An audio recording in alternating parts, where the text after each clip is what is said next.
Hey guys, welcome to Tabletop Warbands. In this video we are playing Warhammer 40k in a 500 points match that sees Death Guard vs Tyranids. I'm Simone and I will play the Death Guard. Hi, I'm Andrea and I will play the Tyranids. Before we started, if you are subscribed to the channel, welcome back.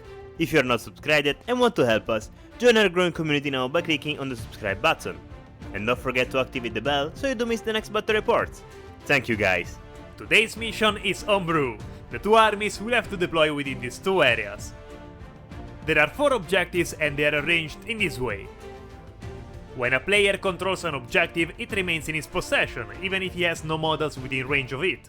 As secondary objectives, Tyranids have chosen Slay the Warlord, Attrition and Domination, while the Death Guard have Slay the Warlord, First Strike and Domination. Both armies start with 3 command points. Let's move on to the description of the armies. The first detachments of the Tyranid fleet are starting to arrive on the planet Hesperia. Unfortunately for Nargol's followers, the area that is about to be devoured is under the control of the Death Guard. For now. My Tyranids are part of the Hades side fleet, which I created for this battle. In this game, my monsters have the ability Objective Secure, and all my units have a +1 to the charge roll. The leader is a Hive Tyrant equipped with a Stranglethorn Cannon, Monstrous Bonesword and Lash Whip. He knows 2 psychic powers from the Hive Mind Discipline in addition to Smite that he knows as a base power. For this game I chose Onslaught and Psychic Scream.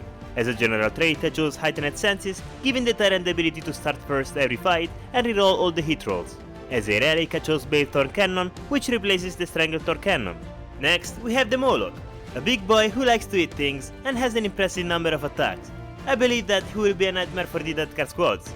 As a base unit I have Tyranid warriors equipped with Death Spitter, Bonesword and Lash Whip. I'll most likely use them to control an objective and shoot. Last but not least, we have the Parasite of Morthrax. I hope this time I'll manage to see him in action because I'm really curious to see how strong he can be.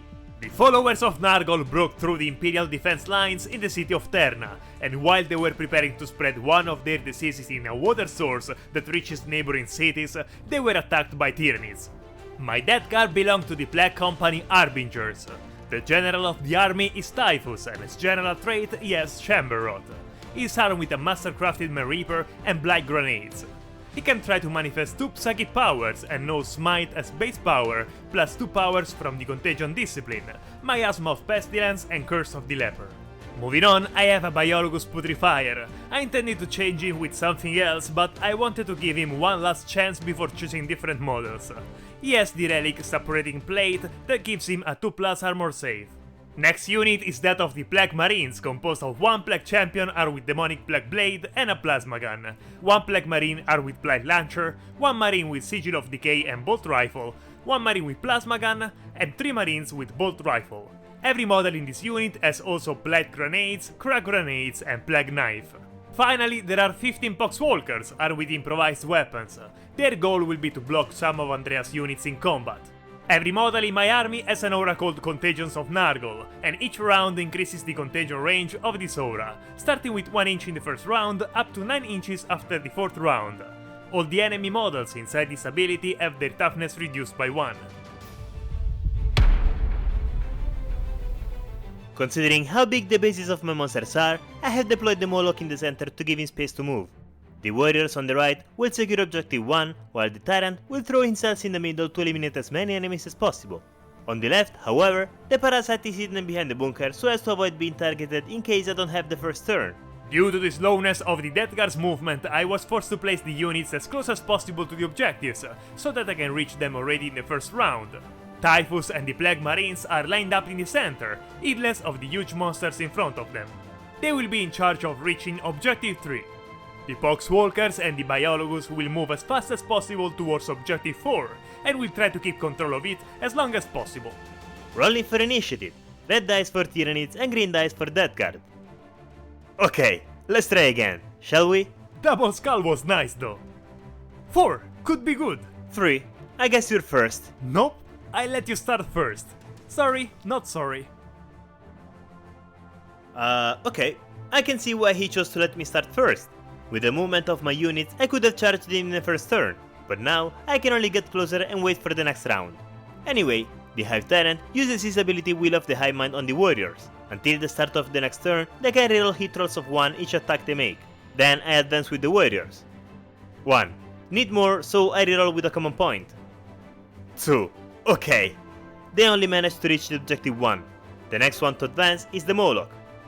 3. Okay, really? At least he has base movement of 10 inches. Then the Tyrant moves right behind the Moloch, while the Parasite of Morthrax with his 16 inches of movement flies to hide behind the corner of the building in front of him.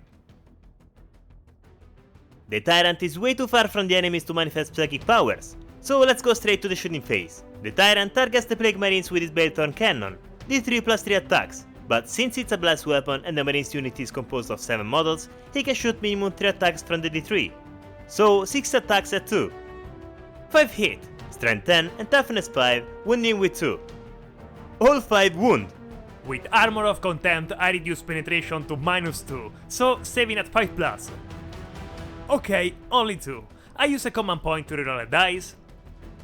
Another saved! 3 in total are saved. With 3 damage per attack, the rule Disgustingly Resilient can't help me. 2 Marines were devastated. In the moral phase, the only unit that should take the test is that of the Plague Marines, but with Leadership 8 they pass the test automatically. My turn! All in all, I managed not to take too much damage in Andrea's first round.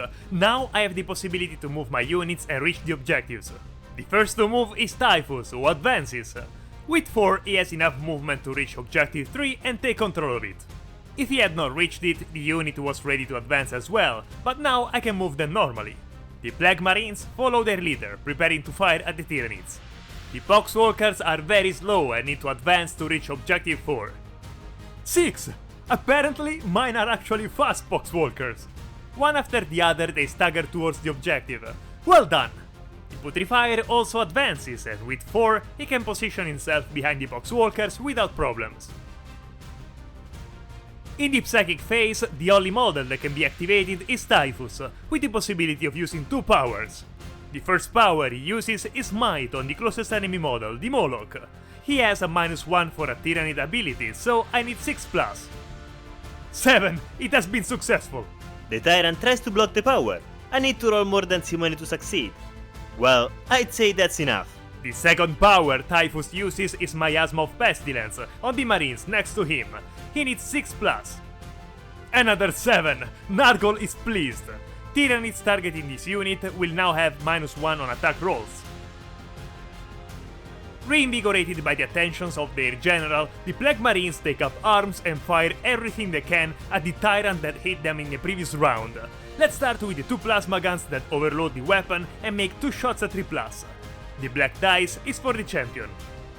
A successful shot! With Strength 8 and Toughness 8, he wounds at 4+. Another 6! Invulnerability save at 4+. 6! He's perfectly fine. The Blight Launcher opens fire immediately after, making 2 shots at 3+. Only 1. With Strength 6, he needs 5+. No, nothing. 2 bolt guns make 2 shots at 3+. Again, only 1 with 6. This time I need a 6 to wound. Beautiful shooting phase. Congratulations. Well, absolutely nothing happened this turn, if we don't count the 2 dead Marines. The next round will certainly be more interesting. Now that the enemy units are close, I can try to charge them. I'm curious to see how the Moloch will behave in combat. The first round was pretty quick for both of us and there were no interesting events. I was able to reach the objectives and take control of them. This was my plan for this turn. Of course, it would have been better doing some damage between the psychic and shooting phases, but that's okay, my army strength is in melee, especially for Typhus. Next round. At the start of the second turn, I gain 10 victory points for the control of objectives 1 and 2. Like the previous round, I use the Tyrant's ability Will of the High Mind on the warriors, then they proceed to move forward. The Moloch advances, and with a beautiful 6 he manages to reach objective 3 and takes it, while the Tyrant moves a little bit closer to the enemy units. The Parasite flies on the building behind the Poxwalkers, and passing right through them, I can spend 1 command point for the stratagem Enfolding Strike. When a Parasite of Morthrax model moves across an enemy unit, roll 1d6. On a 2-5, that unit suffers d3 mortal wounds and becomes infected with parasites. On a 6, they suffer 3 mortal wounds instead and are infected. Rolling the d6. 5! The Poxwalkers are infected. Rolling the d3 wounds. 6! 3 wounds! Nicely done! Thanks to the ability Unending Horde, Poxwalkers can ignore wounds taken on a 6. Okay, 1 Poxwalker is left standing. The other 2 unfortunately collapse to the ground. The Tyrant is finally able to manifest psychic powers, so he tries to manifest Psychic Scream on Typhus. With 5+, the target suffers the 3 mortal wounds, and if the roll is higher than the model's leadership, Typhus won't be able to manifest one of his powers until the end of the game. Unfortunately, 4 is not enough. The second power that the Tyrant tries to manifest is Might on the closest enemy unit, Typhus. 5+ to succeed. 6! Just barely enough. Typhus tries to stop this might. Maybe he wasn't careful enough about what was going on. D3 wounds to the enemy leader. 5! 3 mortal wounds incoming. Typhus is pretty tough, but 3 wounds at once are a lot considering that I can't even defend them. Now that Simone can't block my powers, I spend 1 command point for the stratagem Power of the Hive Mind to manifest an additional power. The Tyrant tries to manifest Onslaught on the Moloch at 6+. 10! The Moloch can now charge even if you advance this turn. Shooting phase. The warriors try to eliminate Typhus from the battlefield, shooting him 9 shots at 3+. Rerolling the 1 thanks to the Tyrant's ability. 6 hit, same strength and toughness, so wounding with 4. Just 1. Penetration -2 but reduced to -1 for Armor of Contempt. I need 3+ to save him. No problem, thankfully. It's up to my Tyrant, who tries to thin out the Marines again. D3 plus 3 shots. Just 1. So 4 shots at 3+ for the Miasma of Pestilence. Just 1. Oh boy, if it wasn't for Miasma of Pestilence, Andrea would have hit with all the dice. Best psychic power ever. Wounding with 2. Wounded. I need 5+. Nope. I use a command point to reroll the dice.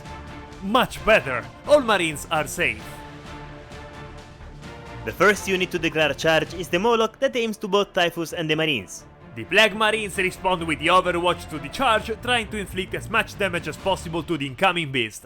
Let's start with the Plasma Guns, which being Rapid Fire 1 can make 4 shots at 6. Only 1. With Strength 7 and Toughness 6 thanks to the Nargol's Gift, I wound with 3. Or I just don't. The Blight Launcher makes 2 shots at 6, hitting nothing. Lastly, there are 4 Bolt Gun shots again at 6. Okay, 1. Thanks to the Sigil of Decay, with 6 the Bolt Gun wounds automatically. No penetration, so saving with 3+. 2. 13 wounds left to the big boy. Rolling for the charge. 8 is enough to reach both units. The Parasite needs 5 to reach the Poxwalkers. 4. With the Fleet adaptation that gives him a +1 to charge, he manages to reach them. The last one to charge is the Tyrant. He needs 6 to reach the Poxwalkers. 7. Good. All in combat. The Parasite starts the fight, making 1 attack with the Ovipositor and 6 attacks with the claws on the Poxwalkers. I can roll them both together since the Poxwalkers are already infected. 7 attacks at 2+. 6 hits. Wounding with 3 for the highest strength. 5 wound. 5 wounds to ignore at 6. Ouch. All 5 are dead. I would say that this time the Parasite is doing well. Now it's up to the Tyrant, who makes 5 attacks on the Poxwalkers at 2. Rerolling the 1. All hit. Strength 10 and Toughness 4, wounding with 2. Just 3. Each attack is 3 wounds, so I have to ignore 1 attack at a time using 3 dice. It will be hard to do 3 6s together. The first is dead. And the second is gone too. Guess what? The third is also dead. Not one of those Poxwalkers is left now. Those 5 poor wretches attack on the Parasite, having more chance of wounding him. 10 attacks at 5. Yeah, as I imagined. 2 dice at 5+ to wound. Oh wow! 1 wounded! No penetration, so saving with 4+. 6. He's perfectly fine. It's up to the Moloch. He uses his ability Distensible Jaws. Each time he's selected to fight, I can roll a d6. With 2-5, an enemy unit in engagement range suffers the 3 mortal wounds. On a 6, they suffer 3 mortal wounds instead. Obviously, the Moloch tries to hit Typhus whole. 5! The 3 wounds. Just 2. Unlucky. I had a really bad time. Typhus was about to die without even being able to fight. Since the Moloch failed on eliminating Typhus with the Jaws, he tries to impale him with the Toxin Spike at 3+. Hit. Wounding with 3. Nope. I know that I shouldn't split the attacks, but using 16 attacks on Typhus seemed a little bit excessive. So the Moloch makes 6 attacks on Typhus and the rest on the Marines, starting with the 6 attacks on Typhus at 3+. 4 hit. Wounding with 3. 3 hit. With Armor of Contempt, I can save at 2+. Well, it's not as good as 666, but We like it. Obviously. Okay, never mind. 10 attacks at 3+ on the Marines. 6 hit. Wounding with 3. 4 wounds. 3+ to save these little boys. Ah, too bad. One of them suffered a wound. Here, a little dice for you. The Plague Marines attack the Moloch with all their might, with 11 attacks at 4+ due to the Moloch's ability, Serpentine Coils. This roll was so good! Too bad I need 5+ to wound. Plague weapons can reroll wound rolls of 1. 4 wounds in total. -1 penetration, so saving with 4. Just 1. That's sad. 10 wounds left. It's finally time to entertain Typhus. With his Man Reaper, he makes 6 attacks at 4+ due to the ability of the Moloch and the additional -1 given by his weapon. I use a command point to reroll a dice. 4 attacks hit. With Strength 7 and Toughness 6, thanks to the Nargol's gift, Typhus wounds at 3. Rerolling the 1 for the Plague weapon. 3 wounds. Ouch. This will hurt. Saving with 6+ for the -3 penetration. Not a single 6. 9 wounds through means that the Moloch has just 1 wound left. Boom, baby! At the end of my turn, I gain 3 victory points thanks to the secondary objective Dominion. Unfortunately, Andrea was able to take control of my objectives, as all of his monsters have the ability Objective Secure thanks to the biomorphologies of his fleet, and my Poxwalkers being infected by the parasite have lost it. It seems clear to me that I will have to eliminate all his monsters and win this way. But first, you need to see if the Poxwalkers take damage from the infection. You have to roll a d6. On 1, 2 or 3, the Poxwalkers suffer d3 mortal wounds and are no longer infected. On a 4+, they suffer d3 mortal wounds and remain infected. If the Poxwalkers suffer 2 or more mortal wounds, there will be a surprise. 1! It's d3 mortal wounds, but the infection is over. I roll the d3. Ah, of course. I try to ignore them with Unending Horde with 6. 1 is safe, but the other 2 have been eliminated. I have to do something to help them. Good! The Poxwalker suffered 2 wounds, so I can set up a new Reaper Swarm unit on the battlefield containing 1 model. Look at how cute they are! In my command phase, I use Typhus' ability Host of the Destroyer Hive. I roll a d6. On a 2+, the Moloch will suffer d3 mortal wounds. Well, I'd say he's dead. Yeah, he's dead. Unlucky. When the Moloch dies, I can roll a d6, and on a 6, all the units within 6 inches suffer d3 mortal wounds. I rolled a 2, so nothing to do, and also we lost the video of it, so double bad luck. There are few Poxwalkers left, so to help them I use the stratagem The Death Walk again for a command point. I roll 7 d6s, for every 3+, a Poxwalker returns to the battlefield. 5 Poxwalkers come back to life. Welcome back! Now the unit is a little more useful than before. They can go back to fighting. The first to move are the Poxwalkers, who withdraw from combat to avoid returning to being dead. The Biologus approaches Objective 4 to try to help out. Typhus moves forward towards the Tyranid warriors, and the Plague Marines follow their leader as they prepare to charge the enemy. In the Psychic phase, Typhus releases his powers and uses Curse of the Leper on the warriors at 7+ for the Tyranid's ability. Okay, maybe Typhus wasn't ready yet. Let's try again using Smite again on the warriors at 6+. Okay, I get it. Typhus just wants to fight in hand-to-hand combat. Whatever. In the shooting phase, the Marines fire all their weapons on the Tyranid warriors. Let's start with the 2 plasma guns. 4 normal shots at 3+. Thanks to Typhus, I can reroll the 1.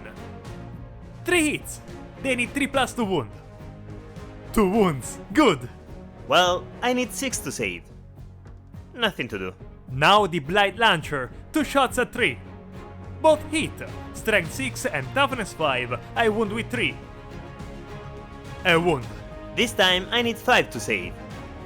Yeah, it didn't look like a 5 to me. And finally, 4 Vulcan shots at 3. Perfect. All hit and all 4s. To wound I need 5+. Ah! There it is, the 666. Nice one. No penetration, so saving with 3+. Just 1 wound through, resulting in a warrior dead and 2 wounds left to the other warrior. The Putrifier tries to be useful and throws a grenade at the parasite. D6 shots.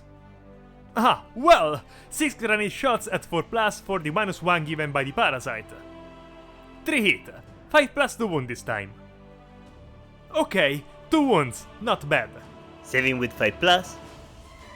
1 wound saved, 4 wounds left to the Parasite. There are too many Tyranids in the area, so the Putrifier charges the Reaper Swarms and tries to take them out. The distance is less than 2 inches, so he arrives automatically. On the other side of the battlefield, the Marines charge the Warriors and they need 9 to reach them. Yes, exactly 9! Right after that, Typhus tries to charge them too. He needs 7 instead. Ah, no. Typhus is tired. He has run out of energy by eliminating the Moloch. The Plague Marines reach the Warriors and prepare to tear them apart. The first to fight is the Biologus, 4 attacks at 3+ against the Reaper Swarms. All hit! The Putrifier seems happy to finally do something. With the Tyranid's toughness reduced to 2, it only takes 2+ to wound. Nice! All succeeded! Too much penetration, so I can remove the swarm directly. The Marines take out the Plague Knights and attack the Tyranid Warriors, doing 8 attacks at 3+. Rerolling the 1 thanks to the Typhus ability. Nothing. 3 out of 8. How sad. 4+ to wound. Just 1. What a fail! -1 penetration, so saving with 5+. Yep, this one is saved. Now it's the champion's turn to attack. 3 attacks again at 3+. 2 hit. With strength 5, this time wounds at 3. 1 wound. Saving again with 5+. Nope, 1 wound through. And he's left with 1 wound. The Warriors are angry and respond with 6 attacks at 3+ on the Marines. Rerolling the 1 thanks to the Lash Whip. All hit! Wounding with 3+. Just 3. 3 dice to save at 4+. Only 1. This means that 2 Marines die and leave the battlefield. The unit remained with only 3 models. The second round was definitely more intense than the first. Losing the Moloch like that wasn't nice at all, but it's not a problem. Typhus is left with only 1 wound, and in the next round, I should be able to take him out without a problem. I have a huge advantage in victory points, and in the next turn, I will try to keep it at all costs. This turn was really hard to play. Luckily, Typhus managed to take down the Moloch, but he missed an important charge on the Warriors. The Poxwalkers are keeping the Tyrant and Parasite busy, but I don't know how long they'll be able to hold out. The next round will be decisive. At the start of the third round, I gained 10 more victory points, reaching 23 in total. The only one who needs to move is the Parasite of Mortrax, which flies over Typhus and lands just beside him. Then I spend 1 command point for the Stratagem and Folding Strike, rolling 1d6 with 2+, Typhus dies. 5! Typhus was infected and died for it. I mean, how cruel karma is. In the Psychic phase, the Hive Tyrant tries to manifest Might on the Biologus at 5+. 7 is good enough. The 3 wounds. 1. The second power that the Tyrant tries to manifest is Psychic Scream on the Biologus at 5+ again. 9. The 3 wounds. Just 2. 3 wounds in total. With mortal wounds, I can't help but give him the small dice. 1 wound left. In the shooting phase, the Tyrant aims to the Poxwalkers and shoots D3 plus 3 shots. But since there are 8 Poxwalkers in the unit, I roll automatically 6 dice at 2. All hit, wounding with 2. 5 wounds. Okay, each dice inflicts 3 wounds, so to ignore the wounds I have to roll 3 dice for each Poxwalker, hoping to get 3 6s. Good luck to me. Nope. Nope. Oh, that was close. Uh-huh. Yeah, they're totally dead. Only 3 Poxwalkers remained on the battlefield. Now it's time to charge. The Tyrant charges both the Poxwalkers and the Biologus, and with 8, he reaches them with no problems. Then the Parasite charges the Marines and manages to reach them with a 6. The Tyrant begins the combat phase and splits his attacks, 2 on the Biologus and 3 on the Poxwalkers, starting with the Biologus 2 attacks at 2+. Both hit, wounding with 2. Wounded. The Putrifier attempts to save 2 attacks at 5+. Nothing, he's dead. With the Suppurating Plate, at the end of the fight, if the Putrifier has suffered wounds, I roll a d6, and with 2+, the enemy unit suffers 1 mortal wound. Obviously it does 1. I'm sorry, Biologus, but you're not worth the points you cost. Nice. Now the remaining attacks on the Poxwalkers at 2+. Oops, I guess I rolled 1 too many dice. Well, at least 1 attack missed the wound. 3 wounds through. Don't worry, there are not many left. Again, 3 dice for each attack to try to ignore the wounds. I'm actually rolling to keep dice training, you know, because I don't think they can be saved. Of course, the Poxwalkers have been devastated. My right flank has been completely wiped out. Well, my Imperial Soul can only rejoice. Now it's the Parasite's turn, which targets the Marines and makes 6 attacks at 2+. Hitting 4. Same strength and toughness, so wounding with 4. 3 wounds. 3 dice at 4+ for the Marines. Ah, nice. Their armor is just rusty for all the diseases they have. And it's not over. The Parasite attacks also with his ovipositor, making 1 attack at 2+. Hit. Wounding with 3. Wounded. Another dice to defend, but this time at 3+. Here, as imagined, 2 deaths in total, so only the champion remains. The Black Champion responds with 3 attacks at 4+ against the Parasite. 2 hit, wounds with 3? 2 wounds. Have fun. Saving with 5+. 1 dice saved. 3 wounds left, it's fine. The last attack are the Warriors. They make 6 attacks at 3 on the last Marine. Just 3 hit, wounding with 3+. All wound. Let's try to save 3 dice at 4+. And so goes the last Marine too. I have no models left, so I can say with certainty that the victory goes to the Tyranids. Well, this is the first time that I managed to win a match leaving my opponent at 0 victory points. I guess this shows how strong the Tyranids are at the moment. The combination of high characteristics and the high fleet biomorphologies makes the monsters a living nightmare. Also, I think that our death card list needs an update, because the Biologus is absolutely useless. I wonder if there is a list that can win against my Tyranids. What a game, guys! The death card was wiped out rather easily. If nothing else, I can say I've killed the Moloch, and it's not an easy thing to do. I've been pretty unfortunate with Typhus Psychic Phases. With some better dice rolls I could have played better, but it is what it is. I'm really convinced that Andrea's list of Tyranids at 500 points is really hard to beat. I'll try with other armies, maybe the Votann, who knows. And with this we conclude. If you like our content and want to help us grow the channel, we have an account on the platform Buy Me a Coffee where you can support us with donations. Any help you can give us to improve the channel is welcome. We are counting on you. The link is in description. And if you have come this far, write the word monsters in the comments to let us know. You are the best. And if you are not yet subscribed, subscribe to the channel. If you liked the video, leave a like and write us in the comments. We are always curious to know what you think. That's it, guys. See you next video.